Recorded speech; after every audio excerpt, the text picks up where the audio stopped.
Welcome to another episode of Drunk Guys on Chick Flicks, the little podcast that could, but won't. Oh, no.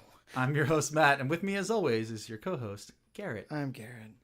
Why do you always say, "Hi, I'm Garrett," after I introduce you already? I'm Garrett. Well, because they need to hear my voice, saying that you are Garrett. I'm an adult, Matt. Like, I can say my... you do what you want. Myself. You do what you want. All right, that's fine. So this week, we're going to... withdraw. This week, Matt's reign of terror continues. Woo! And we're going to be watching... Spice World! Woo! Oh, God damn it. The 1997 atrocity Spice World. For yourself. Matt has admitted several times that he has like a weird affinity for this movie, so this is going to be far from the first or 50th time he's seen it. All true. This might be the second time I've seen this movie because I think this was like... Have you seen this before? This was a movie that they would like, oddly enough, because I think there's like sexual themes from what I recall, but I think this was a movie that pretty rampantly. They would put on like in the cafeteria during lunch when it rained outside when I was like young. Like I think that's the only time I've seen this movie. Okay, you must have been pretty young because like it came out when I was 12. Yeah, I was 10. Yeah, right. Yeah, 1997, starring the Spice Girls, written by the Spice Girls. Kind of. It says that the idea was by the Spice Girls, but God. It also says the idea was by what's her name? Kim Fuller, who was actually like the credited writer as well. Who's like who also wrote like From Justin to Kelly and a couple other movies that are exactly like this, a cash grab on music acts. I thought I saw S Club 7 in there also. Yeah, right? I think S Club 7 something like that. Starring, so how dare you just minimalize their roles? They're not just the Spice Girls. Wait. I've actually never once looked up their actual names. So Matt, who are the 5 Spice Girls who are the stars of this film? So it's Geri, Mel B, Mel C, Emma, and Victoria. Okay, but I need the names now. I need their actual like names. Like they're like they're full on names. Like so, it's Geri Halliwell, right? Like Geri Halliwell, Emma Bunton, Victoria Beckham, but she was Victoria Adams at the time. Okay. Melanie Chisholm. Chisholm. That's Mel C. Yes, that's sporty. Mm-hmm. And Mel B is Melanie Brown. Interesting. Yes. Okay, and wait, so we got Ginger Spice. Ginger Spice is Geri. Yeah, Sporty Spice is Mel C. Which one is Victoria Beckham again? Sexy Spice? Posh Spice. Posh Spice. Posh Spice. That's because they like couldn't like market Sexy Spice. Like I guarantee that's like they were like, oh, we'll call her Sexy Spice. I would argue that they're all Sexy Spice.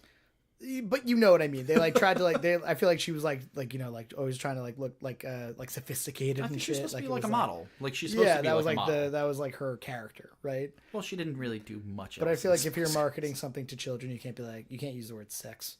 That's like one of the characters' names can't be sexy something. Yeah, that's fair. Scary Spice. Mel B. Did we miss one? Baby Spice, which is like the weirdest of all the spices. Like, well, it is weird. She's like in pigtails all the times and like sucking on lollipops. It's with like I don't know, like baby doll dresses and shit, right? Yeah. It's like all fucking. It's creepy. Like a baby, but like a sexy baby. It's like a sexy little baby. Like a sexy little baby. It's fucking weird. It's the weirdest thing. All right, so and is there like a notable director? No. No, directed by Bob Spears. Spears? No idea. No clue. Keep going. Yeah, there's not. Listen, this movie is not going to be rife with trivia. There's not a whole lot to this movie. I just saw it at a very special time in my life. Puberty. Got it. Puberty. Sure.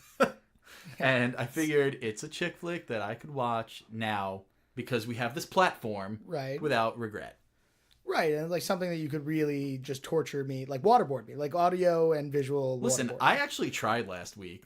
Made in Manhattan was not supposed to be like nearly as torturous as it was. It was bad. It was bad, and like it was fine. I mean, it was fine that like it was bad, but I didn't mean it to be bad. So I was like, Crossroads, I meant to be bad, and I actually loved. I always talk to the 3 or 4 people that I know that listen to us every week after the fact, right? And I'm like, oh, did we do that movie justice? Do you like that movie, right? And there were a couple people who liked Crossroads, a ton of people who liked a lot of the other ones. Right. Everyone that I spoke to about Made in Manhattan was like, yeah, no, that's bad. Like, why'd you do that? Why would you do that to yourself? And I think we both went into that thing like, oh, this might be like a cute little rom-com. Like, we might be into this. This might be fine. It was not. It was not fine. It was nothing. It was not fine. It was nothing. Anyway. So whatever. There's just a few tiny little pieces of trivia. Okay. John Cleese turned down a role in the movie. Not even a cameo from John Cleese? No. I feel like they were just like, who are like all these charming British people? Yeah, that's basically what it is. Gary Oldman actually wanted to be in the movie. Was this like a dark time for Gary Oldman? No, supposedly it was because his sons really liked the Spice Girls. Okay. So he was like, "Oh, I'll be in this thing that my sons can like enjoy," but he didn't have time in his schedule. So I mean, like, better for him, I guess, in the long run. Yeah, grand scheme. Yeah. And it's a far cry from Tinker Tailor Soldier Spy, you know, or like Tinker Too Deep. That was like a really great long drawn out spy movie. Never, it's fine. Continue. Okay. So, anything else? And it's included in Roger Ebert's most hated movies of all time. Oh, that makes me feel so much better about what we're gonna get in on right now. Colors of the World, and now you're singing. Yeah, well. Wow. What a tangled web we weave when at first you pick this fucking movie. Right? It's not like a... I've had this movie in my head since we started the podcast. It should have been episode 1. I'm actually excited for all of the like the famous British cameos. There's actually like a bunch of cameos that are like not British too. Like Mark McKinney from Kids in the Hall's in this movie. Oh yeah. That's actually funny.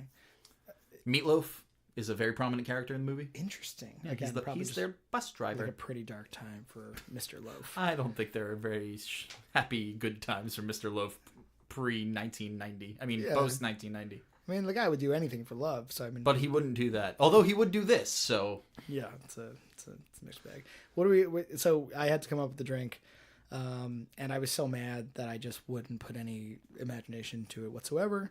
So I feel like you're really phoning it in. We're gonna drink rum and cokes with spiced rum, some Captain Morgan's, because spice, because Spice from Spice World, they're gonna make the whole world spicy, and the rum is. You know what I think is funny? I don't think they ever leave England, so I'm curious as to why it was called Spice World. Like, other than to promote their second album that came out like right after this movie that was called Spice World. Matt and I had proposed to Matt that this is going to be another like 90-minute music video, like much like Crossroads seemed to be, or at least like a 90-minute like prelude to like some. I'm imagining, and again, I don't remember this at all, but I'm imagining there being like some penultimate performance at the end. Oh, there is. I mean, right? I know for a fact that there is. And that'll be. But this movie's it's more than like a music video in the way that Crossroads was.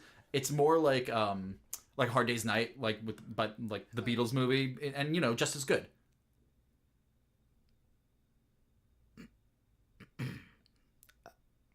They're better than Beatles. The Fab Five. I'm so mad at you. I also remember that this came out when I was like 10. Yeah. Because we had to do a performance, like the whole grade or something had to do a performance. Like, which one were you? No, like it was like everybody. It was like a giant choreographed thing of like a bunch of 5th graders. I'm gonna say you were Baby Spice. I mean, I was. Fuck you. But yeah, sure. So, but I remember being on stage in my elementary school's auditorium doing a dance number to the actual song Spice World. Yeah. Like, and I remember being so mad because I was like 10 and a boy and like because you needed some love, like you never needed love no before. But I was like deeply entrenched in like the gender role of like, I'm a boy, why am I singing a Spice Girl song? And I was so mad about it when I was 10 years old, and I distinctly remember like being like weirdly embarrassed, although it was probably adorable. Like it was like, although like the parents didn't get it at the time because they were past the age of knowing who the fuck the Spice Girls were. Yeah, they had no idea. So they were just like, what is this? What's happening? Just clap. Just clap. Just clap. Everybody gets a medal. Everybody gets a medal. I just remember 4th, 5th grade for me was like the introduction of Everybody Gets a Medal. Yeah, it was around that time. Like hey, you did it! Hey. You didn't win, but you participated, so that's good. Here, everybody gets it. Ribbons. So anyway, we need a bet. Yeah, I mean, there wasn't a lot for us to go off here, but again, because Matt watched this movie again and again and again and again and again and again and again when he was 12, 13, maybe 14. I don't know how was high school a confused time for you as well in terms of like what was attractive and like what you were. Listen, I was never confused about what's attractive. You just loved these women so much. It was. I love it. I love it. I was a Ginger Spice guy. I believe you. I get it. Listen. So bet wise, we're going to bet on the number of Spice Girls songs in the movie, either performed or in the background. Right. Whatever. I think that's fair, right? Because regardless, if they're quote unquote performed, it's just a backtrack anyway. Yes. So I also told Matt, because his reign of terror is just ruining my life. I'm gonna bet first this time around. So did you look this up? I feel like you're rigging the game. I didn't, but I will not lie to you. It crossed my mind. Like, I almost went into this with weighted gloves just so you would fucking fail and we could finally watch Dirty Dancing. But that's not necessarily what I'm going to pick. If I win, were I to win ever again. But you won't. God damn it. So you will not. Number of Spice Girl songs in the movie. Sure. Performed or just in the background. Okay. 6. Oh, are we doing Price is Right? Price is Right. Okay. Yeah. You're gonna say 6? I'm gonna say 6. Because this is between first album and second Here's another album, question. So I think, like... just to clarify the rules. Yeah. What if they sing someone else's song? Do you know that they do that? I do know that they do that. No. Spice Girls songs only. Okay. Is the bet. Okay. Shit, do you know what the number... Like, are you... No, I don't. I'm you look like you're doing math. I'm not...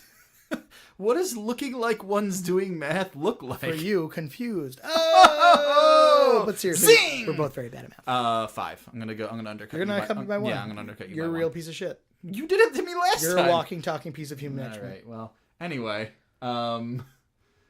I guess we're gonna go watch this movie. We're gonna go drink some spiced rum while we watch spiced rum. And then, as always, switch to beer right after. Yeah, probably. So if you're watching along, I guess hit pause here, and we'll see. We're sorry for whatever happens next. And we'll see you on the other side.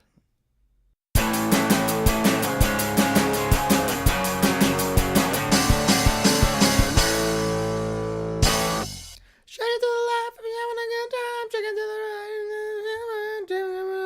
I feel like it's the only one you know how to sing. Right? Yeah, I mean, kind of. So we just watched Spice World. I didn't care for it. He really didn't. Yeah.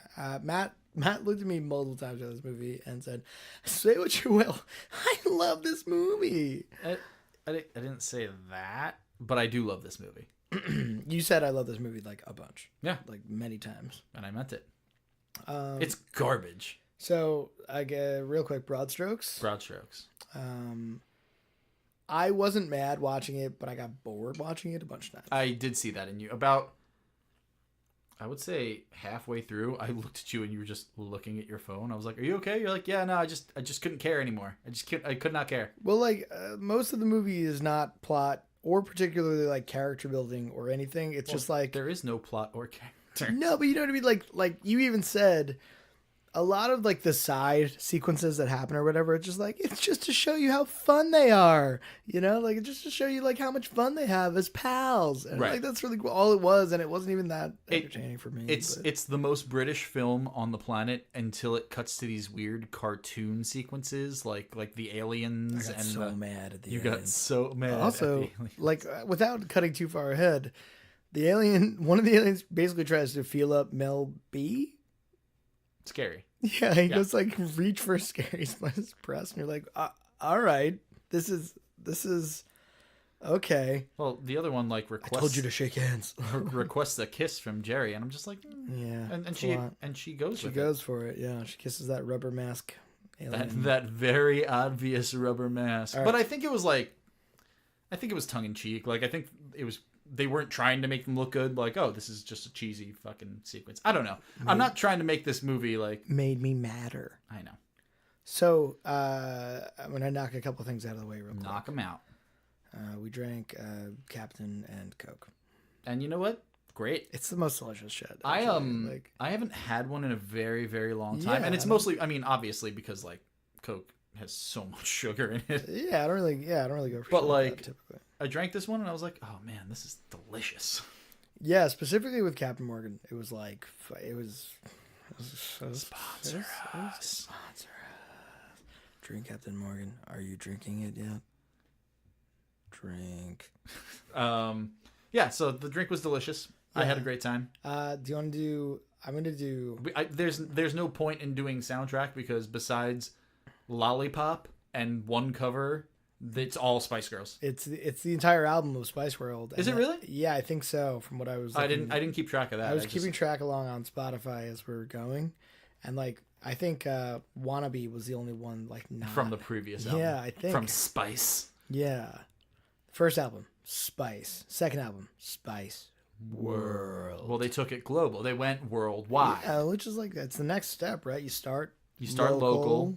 Then you go global. I get it. I get it. You got to. So, yeah. Oh, so we'll do that. Bet. Well, I was gonna say we might as well just get that out of the way too. I think I gave the movie too much credit where I thought like there was a lot more plot or things happening to fit in so many songs. Oh no, it is just song after song after song after song. Yeah. So you won the bet. We lost track. I lost track after 7 because I was like, oh, I mean, it doesn't matter anymore. Yeah, and shit. But it was the entire album of Spice World and then some. Plus Wannabe and whatever else. So that'll be good. So Matt's reign of terror has ended for now. Rap air horn. I'm gonna pick a good one. I'm gonna pick a movie that like I know I like. One. I'm gonna pick one that people like. That's easy. Are you done? No. Are you done? I guess I'm kind of done. Thanks. So, all right, that takes care of Bet. I was gonna do, even though there is almost no plot to this movie, let's knock it down. Let's do 2 sentences.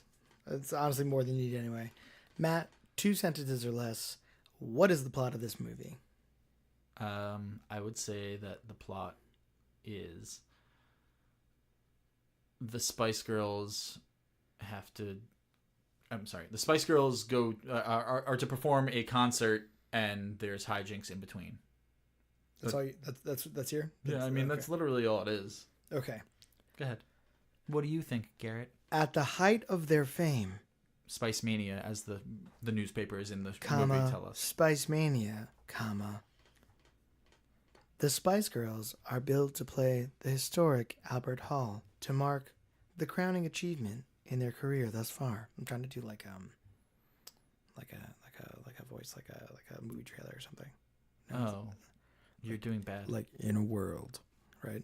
In a world. Yeah. No, that's not. I don't care for it. Just move on. So, they're gonna play the Albert Hall. Then, that's still that's 1 sentence. Yeah. All right. So we'll do 2 sentences. Second sentence, they get too big for their britches and have to relearn that friendship and commitment to each other is what this is all about, and then they do that, and then they do that, and then they learn that. So that's okay. I mean, fine, yes. But ultimately, like, I agree. This movie has like almost no plot. They have to play a show, and a bunch of wacky shit happens between like the beginning of the movie and when they have to play the show. Yeah. And people try to break them apart. Like the tabloid bullshit tries to break them apart. Yeah. The main villain of this is some cheesy tabloid like honcho that is just like when he gets mad, it starts to rain in the office, and I was like, okay. Oh, you mean Kevin McMaxford? Is that what his name? Yeah, the guy who just spits a lot. That's why it starts to rain, because he's spitting so much on like his crony or whatever, and then it just starts to rain on the crony. Yeah, like you didn't catch that? No, I didn't catch that. They just it kept seeing so much spit fly out of his mouth at the crony, and then it finally just starts raining, and the crony's like, "I wish you wouldn't get so upset." Like, okay, which is cartoony and ridiculous, and I hated it. But that was the reason for the rain in the office. Okay, let me ask you a question. Sure, hit me, Matt. I'm going to ask you a couple of questions throughout this, but the first one. What was your least favorite sequence in the movie? Oh, I don't know. I made a face. I made like a horrified face at one point. I can't remember what I made it about. There was a couple. You made faces throughout the movie. I hated like the dance instructor scene where they go to the drill sergeant. That mansion that seems like it's out of 28 Days Later. And I was gonna say the X Mansion, but sure. Yeah. And it furthers nothing. It does nothing. They just like dance around. It's a reason for them to dance a little bit. Although I did the one part of that I did find funny was when they're like going through the stupid fucking tiny baby obstacle course. Yeah. That Sporty, who is supposed to be the sporty one, is like in the back of the pack. She can't like keep up with the rest of them. Like they go to such great lengths to emphasize your level of fitness. Well, that's one of my main problems with the whole movie is that the Spice Girls continuously say in the movie, we're not just stereotypes, stop stereotyping us, and yet the movie all that happens in the movie is just hammering home their stereotypes. Right. There's like one photo shoot montage where they're all like trying on each other's clothes and shit. Yeah. And like look, like it's just like we're wearing different wrappers essentially, but we're all still just us. And it's like, no, you're actually more so emphasizing the hilarious stereotypes that like the group is built around, right? Right. Like, also, just like the alcoves on the bus, like Sporty's got an exercise bike, Baby's got like a swing with stuffed animals. Ridiculous. Posh has the runway. The runway with like the closet full of clothes. Yeah, it's too much. I also think it's hilarious that like Ginger isn't a personality, so they made her the smart one. But it never outright says that. You just like are led to believe that because she's always got like she spouts facts. She spouts facts and she like knows how to play chess and like. Yeah. Well, actually, one of the things when we were looking it up originally, one of the trivia points for this movie is that early on when they're trying to establish her as the smart one, they're like, she spits out, the largest fish in the world is the manta ray, and there was like a piece of trivia online that was like, that is not true. That is not true. It's the whale shark, you idiot. So, she did poorly. She did poorly. As far as that but goes. She looked great. I wrote this movie starts where Crossroads ends. How so? Show your work. So, I mean, aside from like the weird James Bond intro thing where they're all like dancing as silhouettes in front of like a screen or whatever in the opening thing. And then immediately cuts to them singing the exact same song in different clothes. Right. But they're singing at like kind of a small, intimate show that looks like it's about the same size as the show that Britney Spears was playing at the end of Crossroads. You mean the audition that people attended, apparently? The audition that like a lot of people bought tickets for. And came to. But it, like, I don't know, it seemed like if we had watched this immediately after that, I would have been like, oh, they were like the next act. Like, oh, they got up. Oh, look at that. They got up on that exact same stage.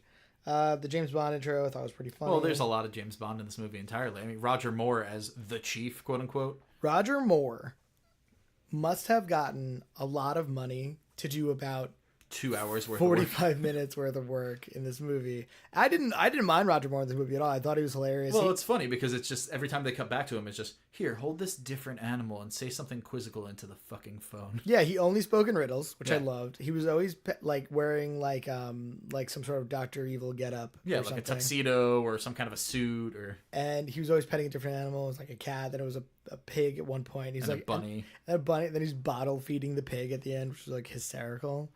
But I mean, like max 2 hours of work on this film. Could not be more.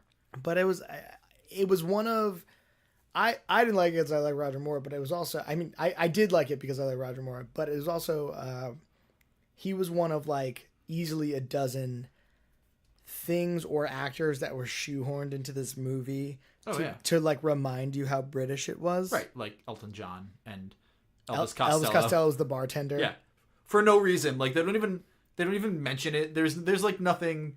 They don't hang on it. Isn't it funny that they run into Elton John in the hall and they're like, Elton, how are you? But then Elvis Costello is just the bartender. Right. Yeah. I mean, yes. Like no acknowledgement of him being Elvis Costello. You're just like, oh, there's Elvis Costello. Oh, look at that. Weird. And then what's his name? Hugh Laurie. And Stephen Fry. Stephen Fry, who are notoriously British. Bobby Haas. Bobby Hoskins, which is hilarious. Geri like goes into a phone booth and like turns during into the a Spice camouflage. Force 5. Yeah, she like she changes identities or switches into some camouflage and she walks out and she's just Bob Hoskins but has her voice. Yeah, ridiculous. I like that. Mario. I like that. Mario freaking Mario. Eddie Valiant. Wait, what was that his name in? We did this last episode. You don't remember that? Eddie Valiant? Who Framed Roger Rabbit? Come on. Oh, man. right. And then I was impressed that you. This is the exact same thing that happened last episode. Sorry. You should be sorry. I actually wish Bob Hoskins was still alive. Me too. Kevin McMaxford. I wish he played like the bad guy. Because I think I think I would have given more of a shit. Yeah, like the bad guy. They showed the bad guy a handful of times. Also, a lot of the sequences in this movie were shot in these tiny little sets that seemed so artificial. and like ridiculous. Like the best one is the flashback, which I'm gonna have to double check the years on this, but I'm pretty sure Spice, right, the first album, came out in like 1995, 1996. This album, Spice World, for this movie came out with this movie in 1997. I believe it came out after the movie, like later. But same year. Oh, was it the same year? Yeah. Okay. So one of the flashbacks after they spoilers, they kind of break up for about 30 seconds towards the end of the movie. Because they have to, because, it's a movie about a band. They have to break up at some point. Plus they have to learn the lesson of friendship and commitment. Friendship and commitment. That's what it's all about. And you wrote it down a bunch. I did. I wrote it so many times. But they like break up for 30 seconds, and there's the flashback to like them like coming together as a band, as quote unquote kids, and they look identical. They're exactly the same, just wearing rattier clothing, and they're in a coffee shop that looks like a school play, like a high school play coffee shop. And they're like, they're broke, right? They can't afford the coffees that they ordered or whatever, right? And their friend, the friend who is pregnant in present day in the movie, which right. we haven't mentioned yet. We'll get back to the pregnant friend because it's hilarious. She's literally just a device in the movie. Right. She presses play on a boombox that goes boom. Well, boom, it was boom, funny because she was like, "Oh boom, yeah, boom, pops. Well, listen to boom, this. boom, This is gonna be their big break." Boom, boom, boom, boom, boom, and they start singing "Wannabe" to like the coffee shop owner. Yeah, it's like a little shittier sounding.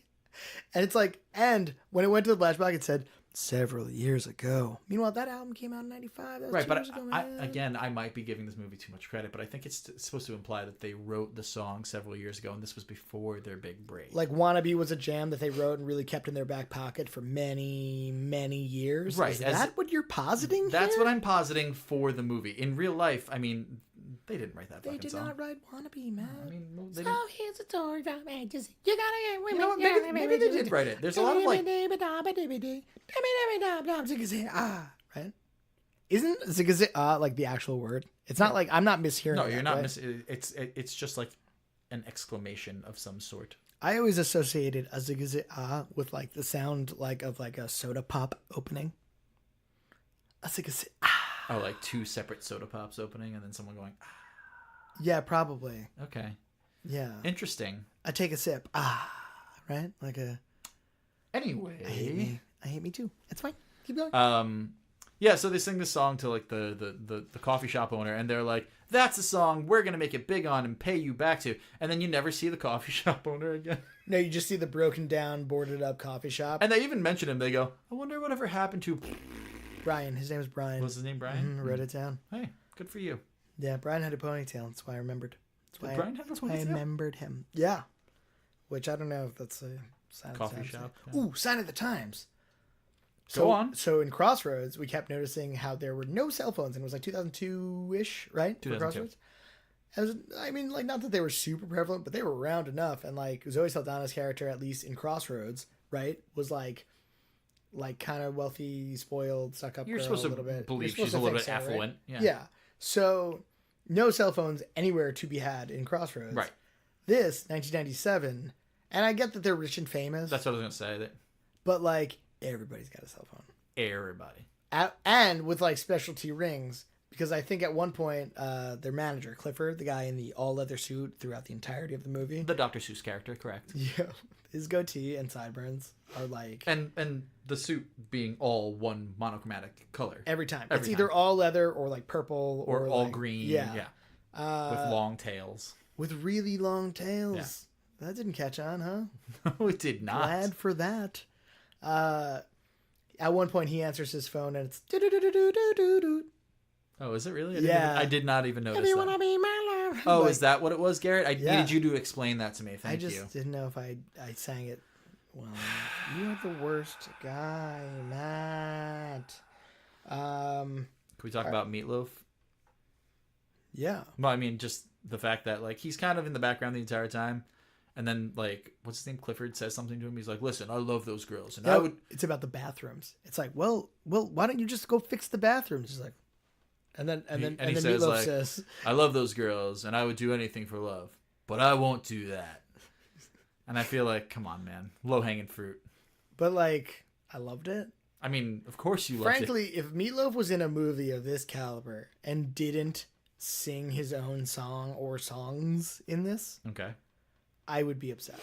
Like I would. He also that other one later when he's like banging on the steering wheel when he's alone in the bus, and it cuts to him for no reason. Yeah, but he's not singing his song. He's singing their song. He's singing "Mama." I thought Mama's a Spice Girl song. Yep. Oh, I had no idea. You look like a fool. And then he's like, "That's gonna get you." Yeah. Huh? Wow, I had no idea. I wrote down Roger Moore riddles. Riddles. Because he only Riddles Moore. Roger Riddles Moore. I would do anything for them, but I wouldn't do that. Yeah, that's right before the aliens thing. Right, which made Garrett almost exclusively stop taking notes. I stopped for like a solid 20 minutes because, frankly, this movie didn't deserve the notes for a while.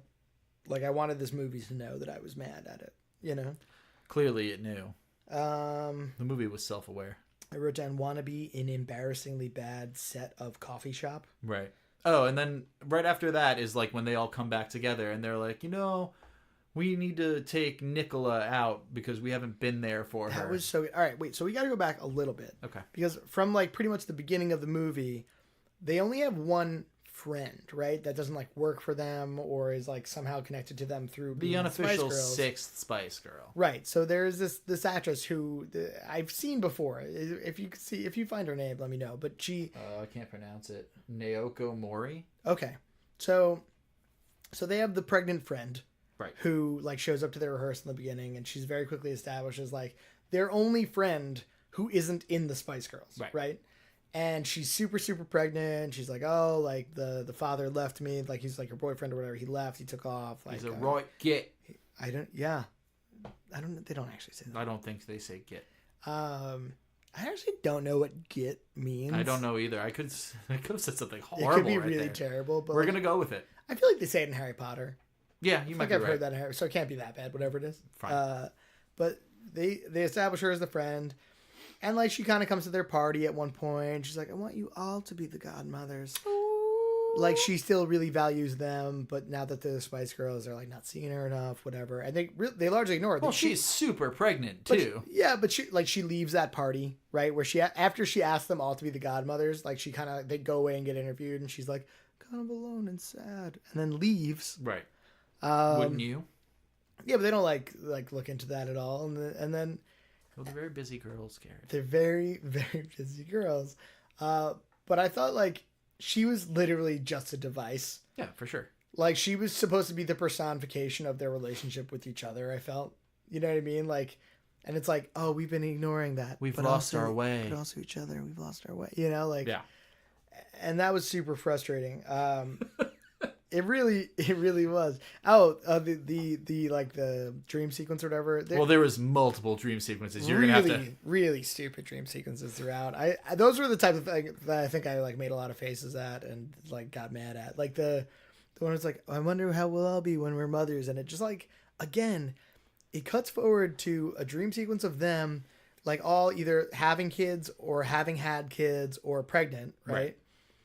And they're all like, you know, supposed to be older or whatever, but the set that they're in that dream sequence it looks like it's a closet. It looks like they're pushed into a closet and was like, all right, like we're going to put gray in your hair, act older. But still your characters. Yeah, but like still be a baby, still be super posh. Be on an exercise bike. Get on an exercise bike. Yeah, she is still on an exercise bike. Right. Still have red hair. Good. So I don't even know where was I going with this? It was about Nicola and Oh, so you were going to talk about... So at one point, after they realize they've lost their way, right? They're like, we should go find... Nicola is the pregnant friend. Correct. So they're like, we should go take her out. We've barely seen her, and she's pregnant. She's going to have a baby. And they say she's way overdue past her due date, right? And for whatever reason, they thought it was a good idea to take this pregnant woman who's about to fucking pop out for a night on the town. Dance club. Right, to like this ridiculous dance club with like the bass thumping. And like once they get to the dance club, they just abandon her. They're like, okay, we're gonna go fucking dance. They leave her in the balcony and then dance alone with her watching them drinking a Pepsi. To their own song. Oh my god! I didn't write down what song it was. I didn't write it down either. But they are dancing to their own song. And one of them even says, "I love this song." Does she really? Oh yeah. Oh, I didn't notice that. Yeah. Fuck. But that was like so good. Like they were like, oh, we got to make a point to bring her out. Immediately leave her alone. Yeah. Immediately abandon her. And then of course she goes into labor. Right, because I mean, plot device. But like such a ridiculous setup would like if they had then taken her home and said good night, like they would have been even more ridiculous. Right. Like get good rest for the baby, like, and then just left her alone, and then like that. It'd be funny if she never gave birth in the movie. Right. That was if it was just their pregnant friend. It was like, oh, nothing ever happened there. Weird. Huh. But she goes into birth. Labor. She goes into birth. She goes into birthing labor. Birthing labor. She goes into birthing labor. The labors of birth. And they go to the hospital, and they go to hospital. They're like alone with her again in a room that doesn't look like a hospital room. Yeah, it looks like a cheap Doctor Who set from like early Doctor Who. It was a big closet with a sink. But I also love that they're all yelling push to her, and there's no doctor or nurse in the room. And then finally a nurse walks in and goes, "Hey, this is gonna be a while." So they're yelling push for nothing. Because like nothing's going to happen. It was so good. Everything about the pregnancy was so convenient because later they're like really at like right at the wire, right? Like they really have to leave to get to their big Albert Hall performance, which I also thought the Albert Hall performance was like a little lackluster. No, but the fact that they were playing at Albert Hall was like a like kind of a nod to like Hard Day's Night and like all the Beatlemania shit, right? Because anyway, they're like getting to the wire on that performance, and they're like, no, it's about friendship and commitment. Like, we'll be there when we be there. Because when they're on the phone with Clifford, right? The manager calls them. He's all pissed, right? And they're like, no, we're going to wait here. And then, what's her name? Nicola gets like a serious, I guess, contraction or whatever. And starts pushing. And somehow just knows, she's like, this is it. Immediately after they're like, we're staying here. This is going to we're waiting here forever. And she's like, she immediately knows this is it. And a nurse runs over without looking at her or anything, goes, she's right. This is it. And then she just has a baby in 30 seconds. And they give her the baby like immediately after it comes out, perfectly clean. Bone dry baby with fluffy hair. Full head of hair. Full on fluffy head of hair. Which, I mean, I guess that's a thing sometimes. But... And like she pushes it out. She has a baby, right? It's like a nice moment. Then Geri Halliwell goes, now that's what I call girl power. Oh, that's when you made the horrifying face. God damn it. Oh, Jesus God. Just again, so it's just like the shoehorn branding. I say shoehorn a lot this episode. Sorry. The shoehorn branding of the Spice Girls shit. Like, you know, the girl power. It was all good. Like, and I think the Spice Girls were like actually like good in a lot of ways with that. But for not being actresses. Yeah, but just like they're constantly wearing clothes that say girl power, whatever. Again, That's like on brand for the Spice Girls. But it was like literal, like a woman pushing out a baby and it being a really hard thing. And then it'd be like, that's what I call girl power.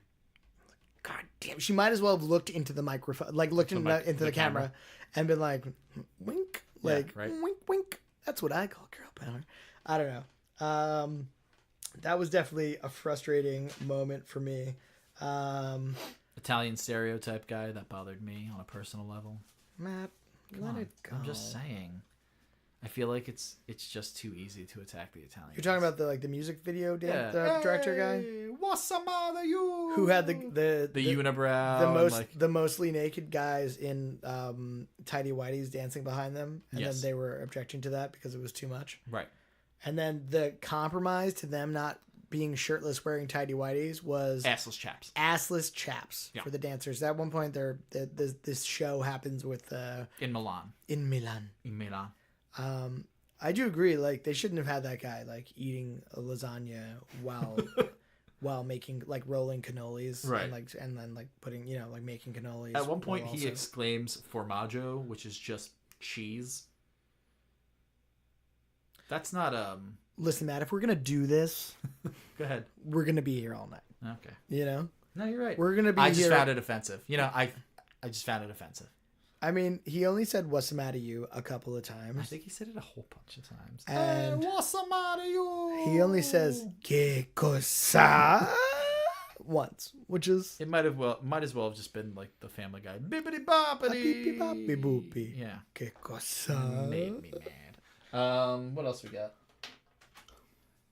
So what about, did people like this? Yeah, we haven't discussed that yet. I mean, I actually, from again, a handful of people that I spoke to saying like, I think we're gonna watch Spice Girls, Spice World. Come on, man, get the name of the movie right. Spiced Rum. Spiced Rum. Spiced Rum. We're gonna watch Spiced Rum. We're gonna have Spiced Rum.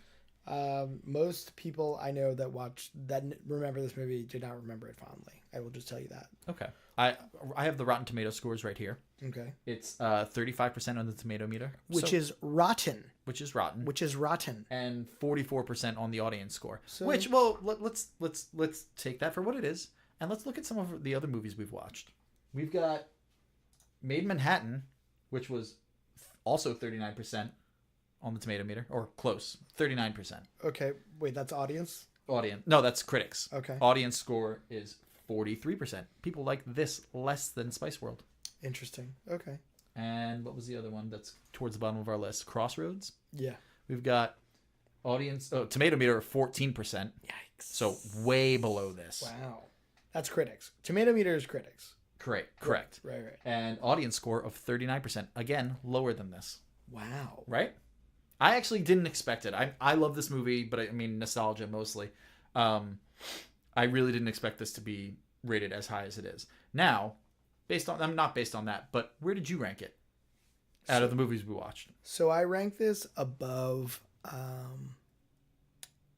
Made in Manhattan and above What Women Want. Okay.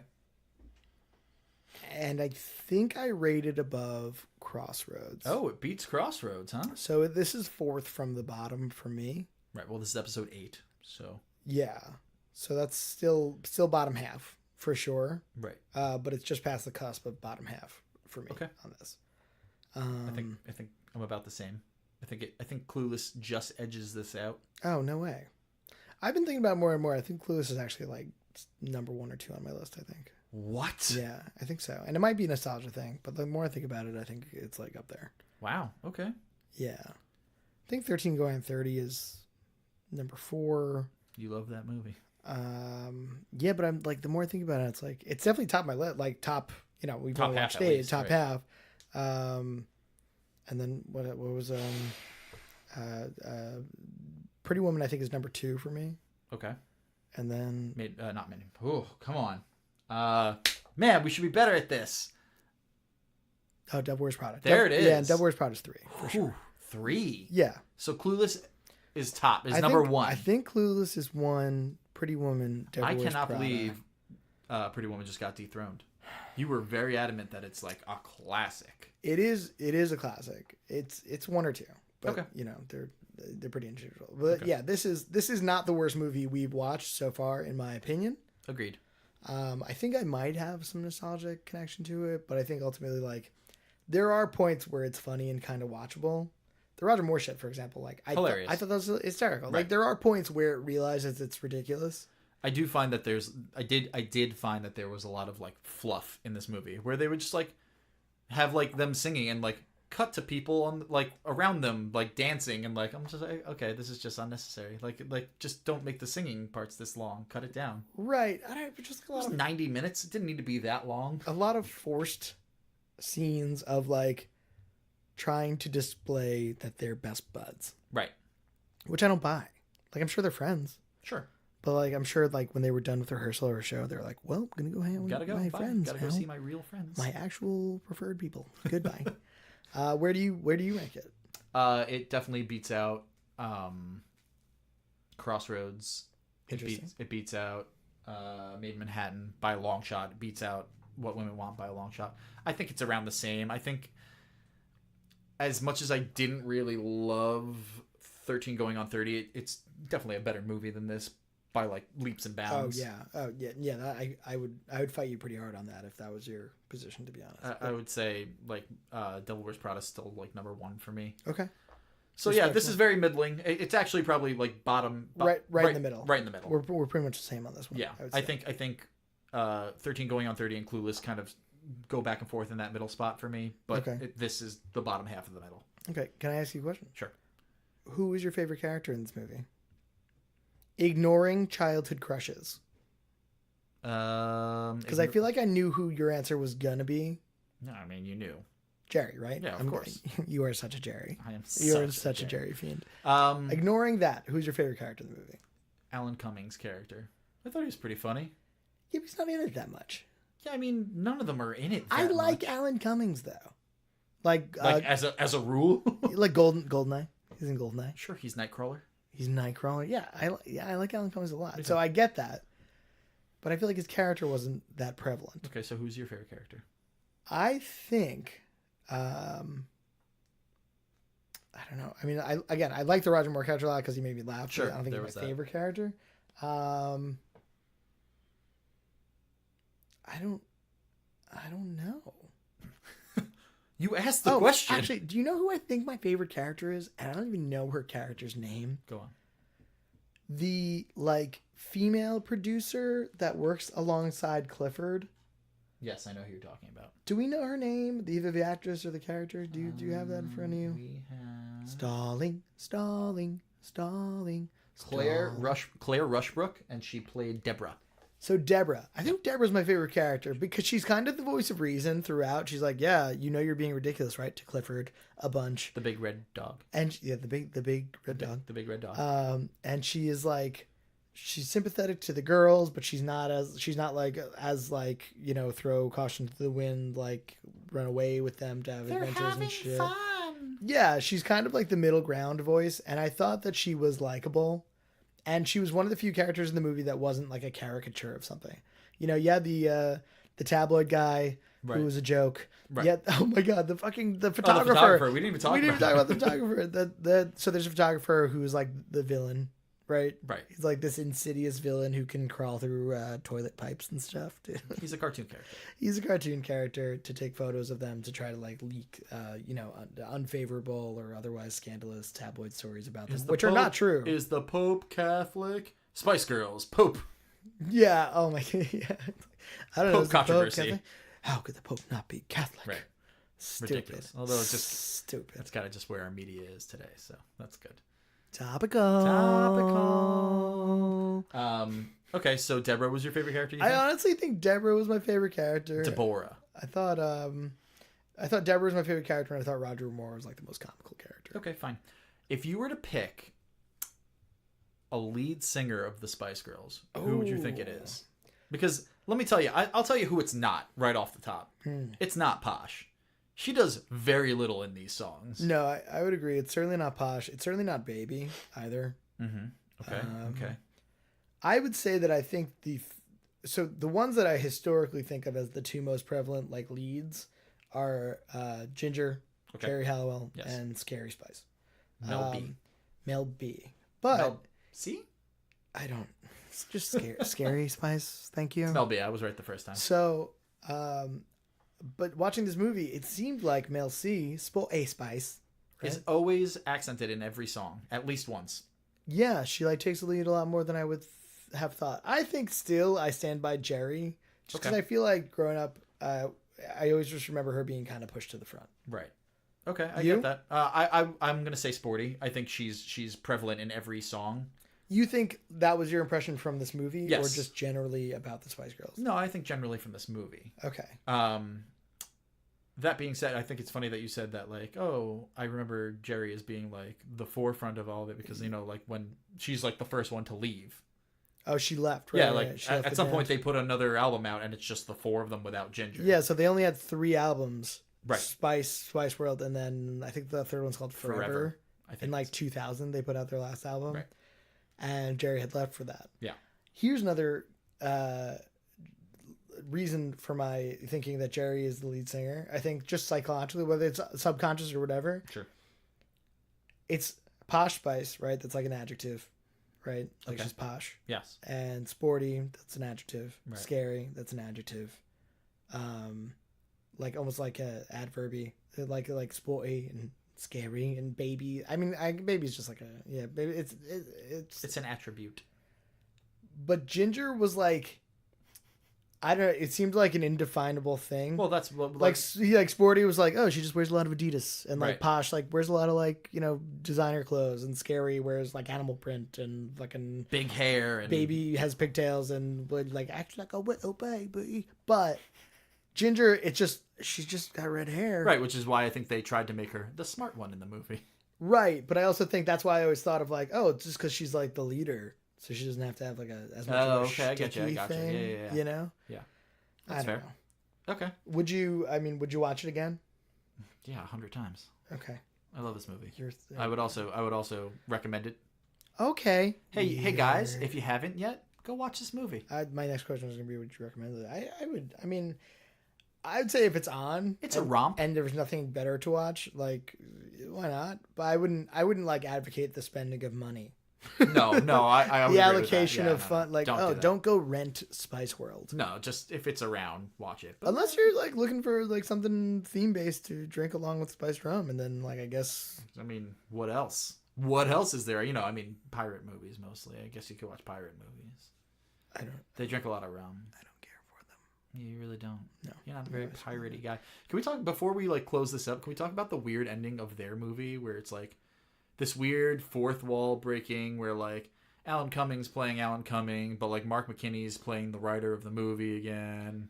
Right. So there's a subplot throughout the entire movie. It's a movie within a movie. That like these two guys are trying to pitch a movie for them to Norm star from Cheers. Norm from Cheers.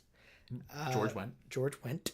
And they're trying to pitch a movie to Clifford for the Spice Girls to star in, and they pitch a bunch of really ridiculous possibilities, and then eventually at the very end all the stories come together because they pitch a movie about the Spice Girls having to play at Albert Hall, but their friend is pregnant, and then they kind of break up. So the movie within the movie becomes the movie itself. Right. By the end, he's like, and then they walk right in that door, and then like 3 seconds later, they walk in that door, and you realize he's describing the exact movie that you've been wasting the last 93 minutes on. Wasting, cherishing, whatever. So then at the end, once the credits are going, there's a Marvel Cinematic Universe type after credit sequence. Mid credit sequence. Where they're like talking to the camera, and some of them are the actors that play them, and some of them are the characters that the actors were meant to have played. And it's the dumbest thing. Yeah, Garrett got real mad. Well, it was just... I will admit that it was garbage. It was just a waste of time. And then they start like looking at the camera and like talking to the audience. And like Posh was like, you. No, not you. No, not you. The one behind you. 2 over. Yeah, I like your dress. And they're like, oh, God. I fucking just... He may have gotten up and left. I was done. I had finished this movie. But yeah, we can talk about that. I just thought it was ridiculous. It was dumb end to the movie. They should have just ended at the concert and just be done. All right, so last question. Do you think the movie has died? Oh, yeah. No, I mean, no one thinks, watches, or talks about this movie ever except for us. Yeah, well, I think it was only really relevant in the time, just like Crossroads. You know, like Crossroads was like during Britney Mania. This was during like Spice Girl Mania. Yeah, but at least like Crossroads is like, it's supposed to be relatable. Like it's like a cross country movie for like girls in high school. Blah blah blah blah blah. This is just about the Spice Girls. Yeah, I agree. Yeah. And so like I think this is less relatable. I feel like the day after this album came out, they were like, "Oh, okay, no one's ever gonna watch this again." Right. You know, they're done. Except for Matt. So yeah, I've never seen it on TV ever. I don't think I've ever seen it on TV. But you still own the VHS. Is that it on your shelf? Yeah. Yes. I'm not ashamed. Yes. All right, so I mean, I think that about covers it. There wasn't a huge amount in this movie. For a 93-minute movie, I think there was about like 7 minutes of actual plot or dialogue. Just about. Kind of wacky. I didn't hate it. I know you still love it. I feel like watching you in this movie that you came off of this one, a lot better than when we watched Made in Manhattan. You were just like so stone-faced and broken by the end of Made in Manhattan. Yeah, as silly as a lot of the shit was and as boring as I found a number of scenes, like it was still funnier and more entertaining because it was zany. Right. But all right. So I mean, I think that generally wraps it up for this episode. I won the bet, so I will be picking the next movie. Do you have an idea? I do have a good one in mind, actually. It's more contemporary than the last one. That's it. We don't need to talk about it. But thank you guys for listening. You guys can find us at Drunk Guys on Chick Flicks on Instagram, at DGOCF on Twitter, DrunkGuysonChickFlicks@gmail.com. Send us an email. Send us an email. Hate mail would be welcome at this point. Any mail. If you guys have any ideas for like movie/drink pairings, we can take a break from the bet and maybe use your suggestions. Any movies you might want to hear us talk about, tweet at us. Make Garrett suffer. No, don't. No, I mean make Garrett suffer. Make me suffer for the better of the podcast. Yeah. Maybe after the next one we won't. Maybe in the next one we won't do a bet. We'll just do audience suggestion. Okay, that's fair. Maybe we'll see. We'll see about that. But all right, so that's it for us, guys. Thanks so much for listening. Bye.